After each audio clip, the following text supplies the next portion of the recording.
Muy bien, entonces la estructura.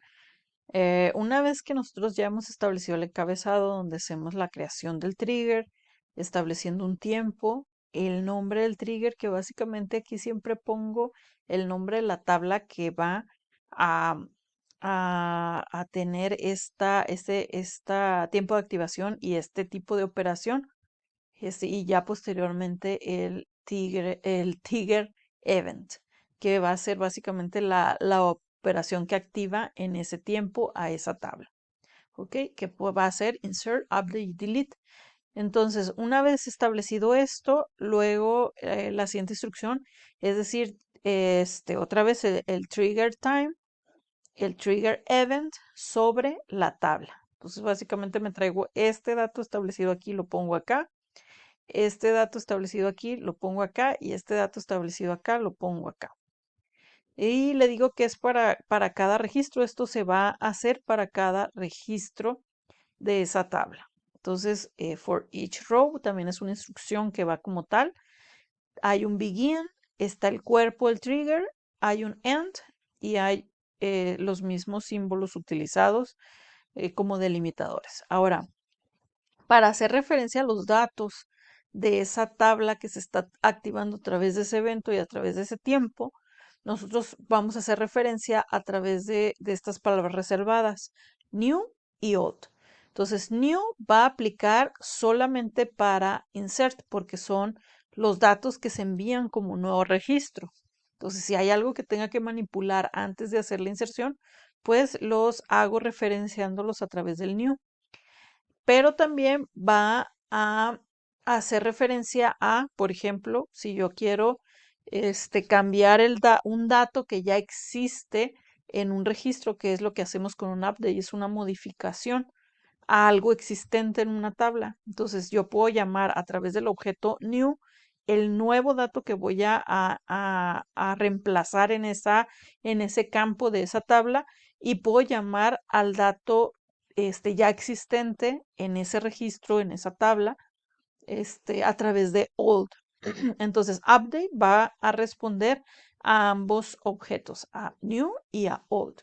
Y delete solamente responde a old. ¿Por qué? Porque es un dato viejo. Yo solamente puedo borrar datos existentes ya en la tabla. No puedo borrar datos nuevos. ¿Por qué? Porque no existiría en la tabla registrada. ¿Ok? Bueno, entonces dado eso, vamos a empezar con los ejemplos. Entonces dice aquí, antes de iniciar con este ejemplo, primero vamos a hacer algunos cambios sobre la base de datos de Saquila. ¿Ok? Entonces vamos a crear una tabla. Esta tabla no existe y ustedes la van a hacer. Entonces vamos a establecer que vamos a trabajar sobre Saquila y van a crear pues esta estructura. Van a poner create table. Ya saben que de manera más completa, perdón, sería create table if not exist, espacio customer-categoría. Entonces, este es la tabla que queremos crear. Ahora, entre paréntesis, vamos a establecer los tipos de datos que vamos a manejar. Entonces, vamos a tener un ID-category que va a ser de tipo entero, que no va a ser nulo y que va a ser autoincremental. O sea, de manera automática, el motor de base de datos se va a encargar de ir incrementando cada registro que se dé de esta categoría. Y luego vamos a tener otro campo que se va a llamar name-category, que va a ser de tipo varchar de longitud de 8 caracteres y que no debería de ser nulo, no va a aceptar nulos, no forma parte de la llave primaria ni tampoco es una llave foránea, pero es un dato que es requerido, por lo tanto se le establece como not null. Y luego establecemos que la llave primaria de esta tabla es ID category. Entonces le decimos primary key, entre paréntesis, el atributo que fue declarado aquí arriba, ¿no? El campo que fue declarado aquí arriba. Ok. Entonces ya, una vez que ustedes ejecuten, pues tendrán creada la tabla. Entonces vamos a insertarle datos que van a ser los siguientes datos a insertar en Customer Category. Entonces vamos a establecer la instrucción que ustedes ya conocen, que es insert into, y le ponemos customer-category, y dentro del paréntesis pues establecemos el dato que voy a recibir. Como yo sé que este ID category es un dato autoincremental, pues no me preocupo ya por él porque eso lo va a hacer el motor de base de datos. Entonces yo solamente le voy a mandar la lista de datos que quiero que me inserte. Entonces yo sé que a N le va a corresponder el 1, a Standard el 2, Premium 3 y VIP 4.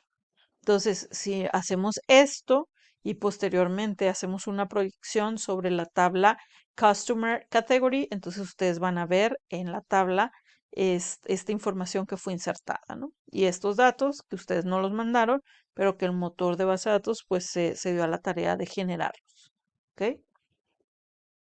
Entonces dice, actualizamos la tabla de Customer para agregar una restricción de integridad referencial para establecer una llave foránea en dicha tabla que referencia a Customer Category. Entonces, lo que nos dice es, este ID Category en la tabla Customer no existe. Eso es algo que nosotros vamos a crear para efectos del ejemplo que queremos llevar a cabo.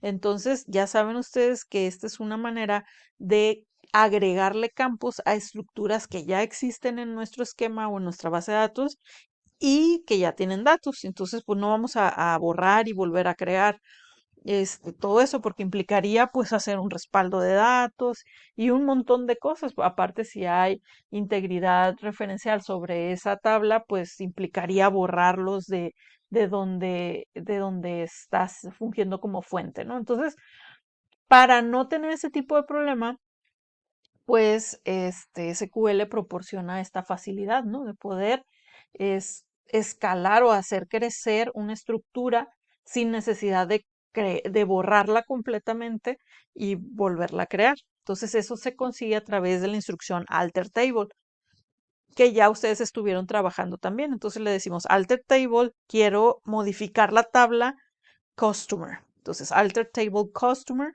¿Y qué es lo que quiero hacer sobre ella? Pues quiero agregar una columna, add column, y le digo cómo se va a llamar esa columna que quiero agregar, que es ID-category, y el tipo de dato que va a tener, que en este caso es entero, ¿no? Int.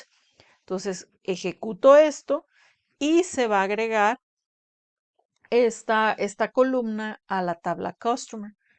Ahora, también quiero que esta sea una llave foránea, por lo tanto tengo que generar la restricción de integridad referencial. ¿Y cómo lo hago sobre una tabla ya existente nuevamente que ya tiene datos y que está relacionado, vinculadas a otras tablas? Pues lo hago a través de alter table. Nuevamente le digo, quiero modificar la tabla customer, alter table customer. Quiero agregar una restricción add constraint y que va a llamarse de la siguiente manera, fk por foreign key, guión bajo que va de la tabla customer, donde va a ser foránea, y que su fuente o donde su llave es primaria, pues es en customer category. ¿Ok? Entonces ya establezco la restricción y ahora le digo cómo se va a llamar la llave foránea. Pues es este campo que agregué en Customer. Entonces es ID-Customer y hago la referencia a la tabla, ¿no? Entonces es Customer Category ID-Category, ¿ok? Que aquí es primaria. Entonces le digo aquí on delete restrict, on update cascade. Entonces son las restricciones que pongo. O sea, si existe, me restringa si existen si lo quiero borrar del padre, no podré borrarlo hasta que no lo borre del hijo o de las tablas dependientes. Y si hago una actualización, pues que sea la actualización en cascada. Muy bien. Luego, pues hago simplemente una proyección completa de Customer y voy a ver que se agregó ID Category. Tenemos el campo y ya tenemos definida la integridad referencial y todo está bien. Entonces ahora vamos a generar estos requerimientos. Vamos a crear un trigger con before insert. Que es el tiempo before y el evento insert. Vamos, antes de insertar en la tabla de customer, que valide si el campo es nulo. Y si es null, entonces que agregue un dato por default que va a ser 1. Es todo lo que va a hacer ese trigger cuando sea activado. Entonces generamos el trigger. ¿Ok? Entonces nuevamente, así como lo vimos en el store procedure o como lo vieron también en las funciones, empezamos con la palabra reservada delimiter y el carácter especial. Luego create trigger y le decimos el tiempo es antes de que inserte en la tabla customer. Entonces es tiempo, la tabla que voy a afectar y la acción o el evento que lo va a generar. Entonces before customer insert. Y luego acá, esto es la palabra, también son palabras reservadas. Le decimos que ese trigger va a responder al tiempo before del evento insert sobre la tabla customer. Entonces, before insert on customer. For each row. Entonces, quiere decir que va a afectar para todos los registros. Entonces, iniciando. Entonces, aquí es donde entra en función el objeto. Entonces, el objeto es si yo al hacer el insert no mando información respecto al ID category, entonces este objeto new me puede decir, a ver, se mandó algo de que tenga que ver con el campo ID category. Si esto es nulo, entonces yo le establezco a este campo un valor de 1.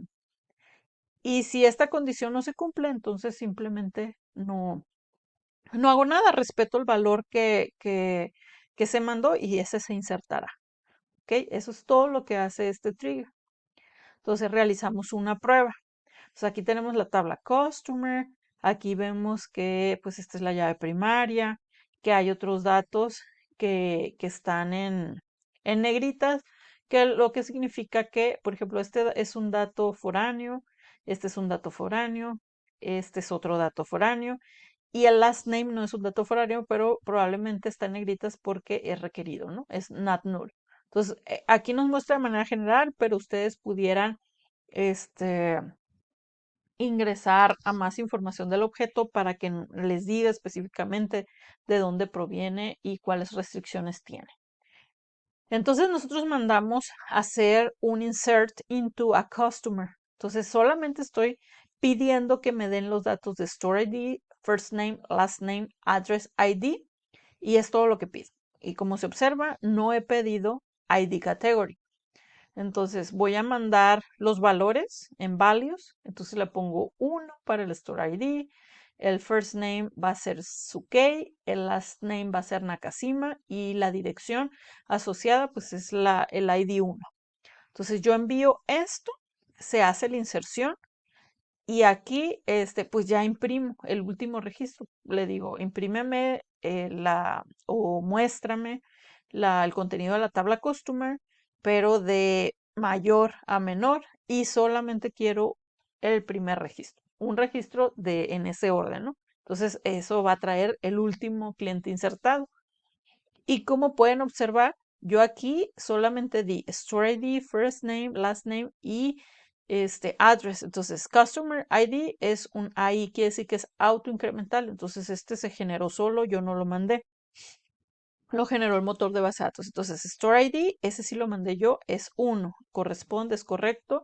Luego mandé Sukei, luego mandé en last name Nakashima, luego mandé address ID 1 y todo lo demás ya no lo envié yo, incluyendo el ID categoría. Entonces, esto se genera cuando se manda disparar el evento antes de insertar, before insert, y hace la evaluación del dato y me inserta el dato que yo establecí en caso de que no me mandaran información aquí.